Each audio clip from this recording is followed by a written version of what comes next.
Welcome. It is Friday, October 14th, 2022, on an absolutely gorgeous, picture perfect day in the Atlanta, Georgia area. Temperatures today are supposed to be a high of 72 with just a light wind. In fact, you can see behind me the lake is barely moving. So you may see some birds land behind me or hear some fish that jump out.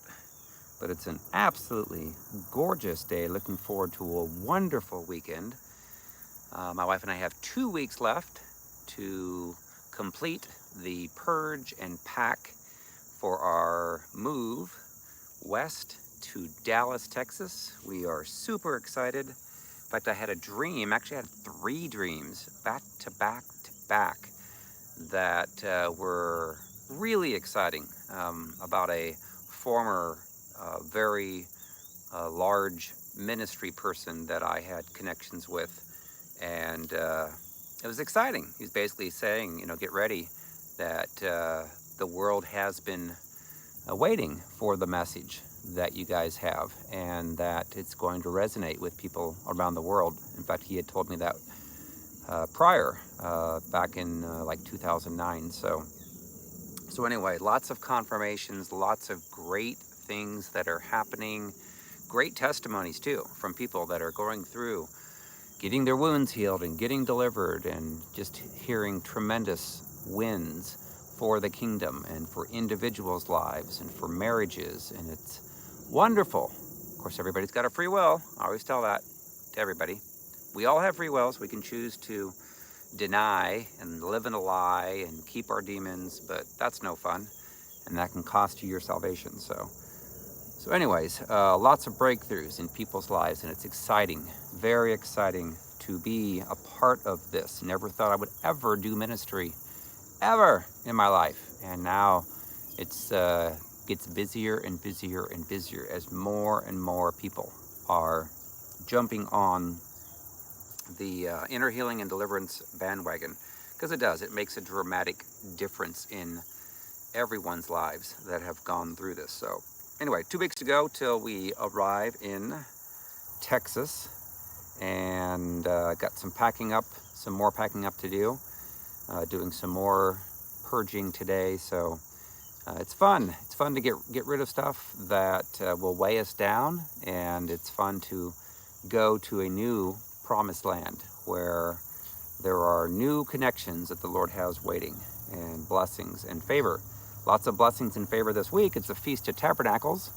Sukkot started Sunday at the 9th at the sunset, and it concludes this coming Sunday at sunset.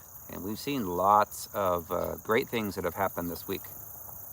Whoa, what was that? I just heard something. I don't know if it's a beaver or what. We'll see. All right, so the next event that we have is November the 27th, a worldwide deliverance session. And then December 3rd is the next breakthrough event, and that's in Dallas at the Courtyard in Plano, Texas. So looking forward to seeing everyone in Texas, and we can call ourselves Texans maybe by then. I don't know. How long do you have to live in Texas to become a Texan? I don't know. Lots of Texas transplants, though, that's for sure. All right, topic of the day is Jezebel steals all peace. And that is so true. Have you ever been around a person that struggles with the spirit of Jezebel? Now, truth be told, a lot of us have had it, or at least various characteristics of it. I always say that I did, so I know a little bit about what it's like. And then I also know what it's like to be on the receiving end when you are healed and delivered, and you have another person that you're in a relationship with that struggles with it, and how they're very controlling and very manipulative, and they trigger, and they're not fun to be around. There's no peace. There's no peace. No peace, ever. You can really give a person that has Jezebel everything that they demand, everything that they want, and you'll still not have peace. I know that. I speak from experience, and those that are part of the ministry know that as well. So you'll never have peace. The person that has that spirit will never have peace. You know, they're very selfish, they're very controlling, very demanding, normally sexually impure.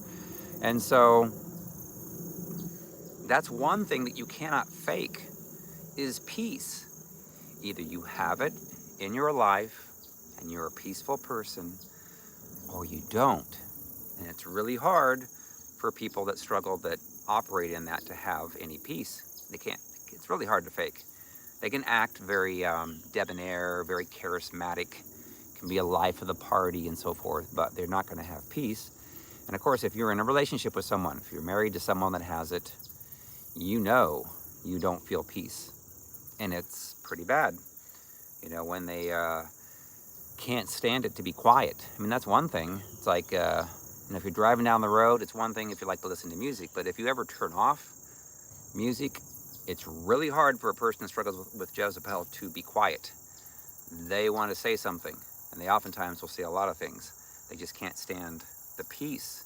But once you get healed, once you forgive people who have hurt you, once you've repented for pride and sin, command the demons to go, you oftentimes have a lot of peace, like you've never had before. So, how does the Bible relate to all this? So, in 2 Kings chapter 9, talks a lot about this guy named Jehoram, also called Joram, Joram. He was the son of Jezebel, also the son of Ahab.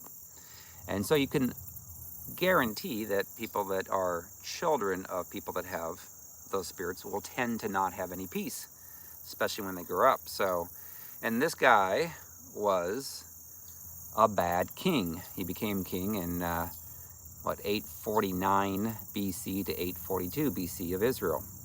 So I'm going to read 2 Kings 9, 14 through 26. It says, So Jehu, the son of Jehoshaphat, the son of Nimshi, and Jehu was good. He was one that was anointed king to ultimately take out Jezebel and stop all the evil things that she did.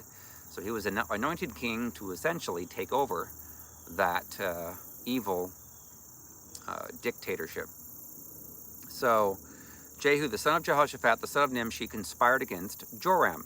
Joram, again, was the son of Jezebel and the son of Ahab. Now Joram had been defending Ramoth Gilead, he and all Israel, against Hazael, king of Syria. But King Joram had returned to Jezreel to recover from the wounds which the Syrians had inflicted on him when he fought with Hazael, king of Syria. And Jehu said, If you are so minded, let no one leave or escape from the city to go and tell it in Jezreel. So Jehu rode in a chariot and went to Jezreel, for Joram was laid up there. And Ahaziah, king of Judah, had come to see Joram. Now a watchman stood in the tower in Jezreel, and he saw the company of Jehu as he came, and said, I see a company of men. And Joram said, Get a horseman, and send him to meet them, and let him say, Is it peace? There we go. There's the first words. Is it peace? So the horseman went to meet him, and said, Thus says the king, Is it peace? And Jehu said, What have you to do with peace? Because Jehu knew that anyone serving under Joram would have no peace, because Joram was the son of Jezebel. And there was no peace in the land as long as she was in charge. So Jehu said, What have you to do with peace? Turn around and follow me. So the watchman reported, saying, The messenger went to them, but is not coming back. So he stayed with the peaceful Jehu. Then he sent out a second horseman, who came to them and said, Thus says the king, Is it peace?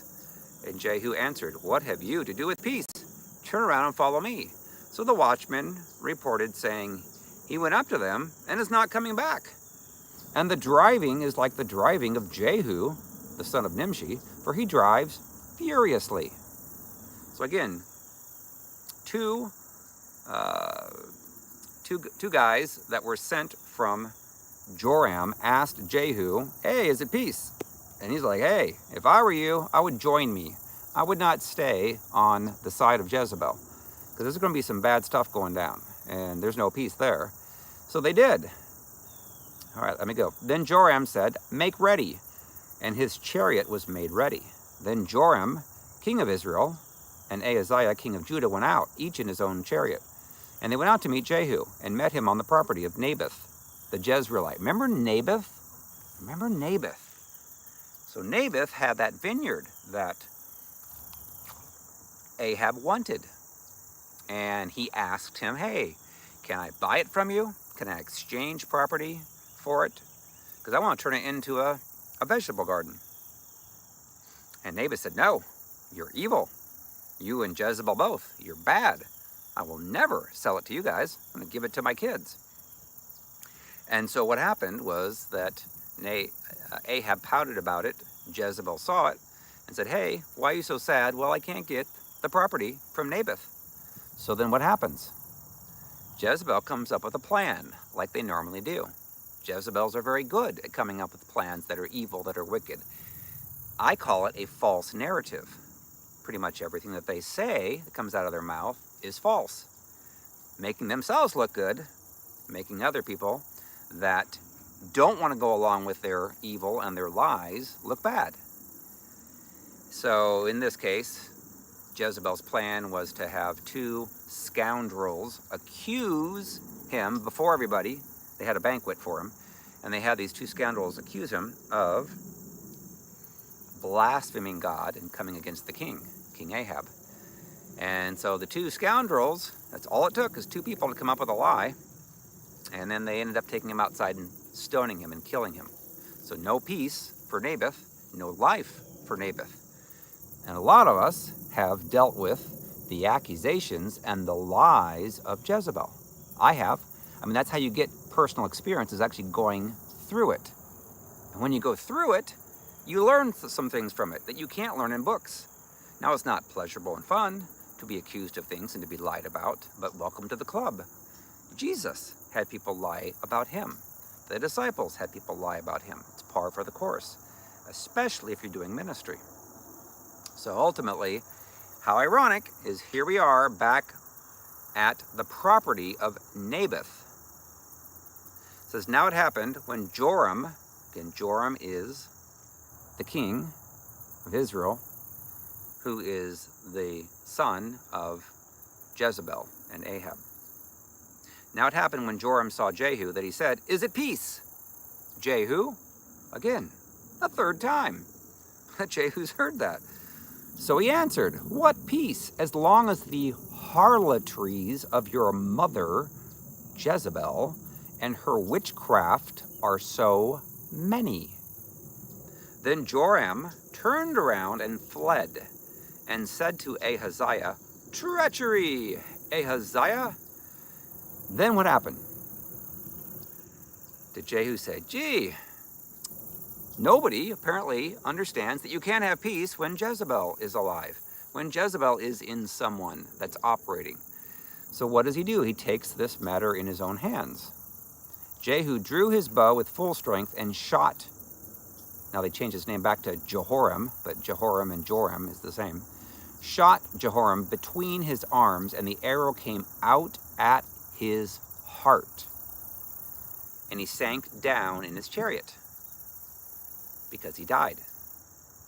Then Jehu said to Bidkar, his captain, pick him up and throw him into the tract of the field of Naboth, the Jezreelite. For remember, when you and I were riding together behind Ahab his father, that the Lord laid this burden upon him. Surely I saw yesterday the blood of Naboth and the blood of his sons, says the Lord, and I will repay you in this plot, says the Lord. Now therefore, take and throw him on the plot of ground, according to the word of the Lord. Now think about plots symbolically. Jezebel has lots of plots. It's called a false narrative. And normally, see what they do is they do something bad. People that have the Jezebel spirit, they do something bad, something evil, they overreach, they want to control people, they want to manipulate them. And when those people break free and say, I want nothing to do with you, I'm gone, I'm separating because you're evil. And I got to live. I can't even breathe being around you. When they do that, when a person does that, then the person that has Jezebel oftentimes has a very strong spirit of rejection, so that triggers them. So then they come up with a plot, which is a plan, which is ultimately a false narrative to make themselves look like the good guy, make themselves look innocent. And then they just simply have to tell that story to however many people that will listen to them, to then get those people to turn against their victim, which they are trying to portray as an abuser or someone bad. And that's how it works. And then over time, it's like, I don't know, 6 months later, a year later, when they tell the next narrative of that story about the person that separated from them, got freed from them, it will be even more exaggerated. That plot grows over time. So it's amazing when you actually hear what the persons are saying that have Jezebel about their victims, immediately. 6 months later, a year later, it just gets more exaggerated. And it makes them look more innocent and makes the true victim look more evil. And that's how Jezebel works. But remember, there's no peace, ever. So if you stay with a person that's refusing to get healed and delivered, you'll never have peace. It can drive you crazy because their demons are trying to convince you that you're the bad one and that they're the good one when it's not the truth. All right, so what does Jehu actually do when he comes to meet Jezebel? Is there any peace? No, but how ironic of what Jezebel says. This is 2 Kings 9:30 through 37. It says, "Now when Jehu had come to Jezreel, Jezebel heard of it, and she put paint on her eyes and adorned her head and looked through a window." So again, she put like some makeup stuff on her eyes.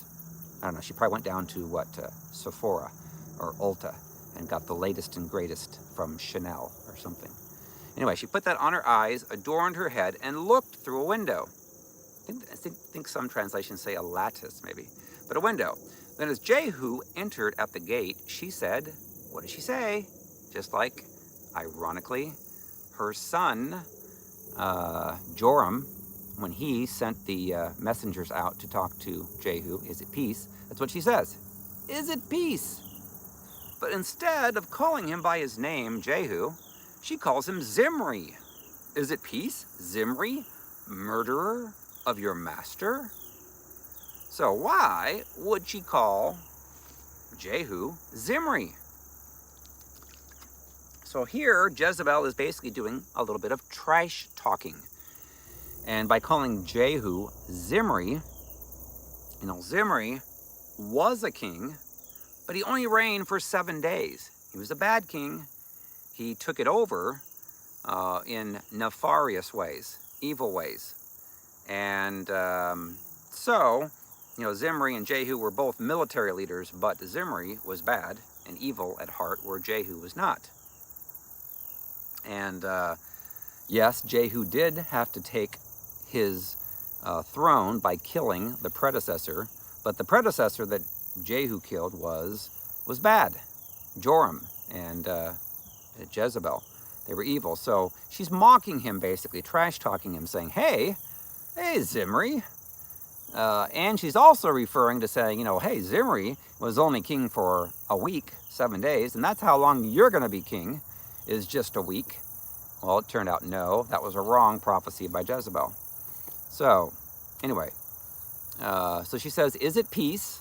Of course, you never have peace with Jezebel. Is it peace, Zimri, murderer of your master? And he looked up at the window and said, who is on my side? Who? So 2 or 3, I think it's kind of interesting, the Bible. It says it was 2 or maybe 3. So some people that are so by the letter of the law of the Bible, it's like, well, what do you say about that? There are some things in the Bible that, not sure. Could have been 2, but might have been 3. So interesting. So 2 or 3 eunuchs looked at him. Of course, eunuchs are castrated men. And if you have a relationship with a woman that has Jezebel, say you're married to Jezebel, you will feel like you're castrated, because you will not be able to take your godly authority and do anything with it, because Jezebel will castrate you, will cut you off and say, nope, I want control. And there's never peace. You know, and there's a lot of people that are men that have Ahab married to women that are Jezebel, and there's vice versa, men that have Jezebel spirits and women that are Ahabs. So we have to understand that it crosses both genders. So anyway, looked up at the window. Who's on my side? Who? So 2 or 3 eunuchs looked at him. Then he said, throw her down. So they threw her down. Some of her blood splattered on the wall and on the horses, and he trampled her underfoot. And when he had gone in, he ate and drank. Then he said, go now, see to this accursed woman, and bury her, for she was a king's daughter. So they went to bury her, but they found no more of her than the skull, the feet, and the palms of her hands. So why did that happen? Why did they only find that? Let me go on. It says, therefore they came back and told him, and he said, this is the word of the Lord, which he spoke by his servant Elijah, the Tishbite, saying, on the plot of ground at Jezreel, dogs shall eat the flesh of Jezebel, and the corpse of Jezebel shall be as refuse on the surface of the field in the plot of Jezreel, so that they shall not say, here lies Jezebel. Now what's interesting is that her skull, her feet, and her hands were not eaten by the dogs. Now this is my guess, is that Jezebel can be so evil and so wicked, but how do they do the evilness? They normally first have a thought up here in their mind, in their brain, in their skull. That's where it comes in at. Say, okay, how am I gonna make myself look good and innocent and do an evil portraying of my victim? And so they come up with something. Oftentimes the demons tell them how to portray this, how to come up with something that makes them look innocent and makes the true victim look bad. So the skull is where that comes in at. And then how do they do the other bad things? Normally they will walk from place to place, so that's their feet, and then they will have their hands to either sign things or type things and come up with emails and texts that are not truthful, or they'll write things, or they'll put things into law. But those are the 3 most evilest things of Jezebel, is the skull, the hands, the palms, and the feet. So that is my surmise, is why the dogs did not finish off every bone. They're like, that's even too evil for us. We're not going to eat that. So ultimately, after Jezebel was killed, then Jehu took over, and there was peace in the land. So understand, if you are in a relationship with someone that has Jezebel, or you have that spirit, you're not going to have peace. Can't fake it. It can cause a person to want to die. If they're in a relationship with someone, if they're married to someone that has Jezebel, because Jezebel, it exhausts you. You want to die. And in case of Jezebel and Elijah wanted to die. So understand that. Until that person gets either healed or delivered, or you separate and part from people that have Jezebel, which they're out there pretty much everywhere, you're not going to have peace. And that's a fruit of the Spirit. So that's a fruit of the Spirit that people that have Jezebel cannot replicate, cannot fake. They will not have peace in their life. And so inner healing and deliverance is the solution. That's exactly what everyone needs. And when they do have inner healing and deliverance, then they're freed from those demonic spirits. And then they have peace. And then they can come to the lake and go for a walk around the lake and have peace and listen to the birds and look for fish and deer and not be striving about everything, worried about everything, trying to ruin people's lives. So there you go. All right. Well, try and keep these to under 30 minutes, and hopefully you guys will have a peaceful weekend and not strive and not fight and not argue. Yay. Alrighty, I will let you guys go. See you and have a great rest of your day. All right, bye-bye.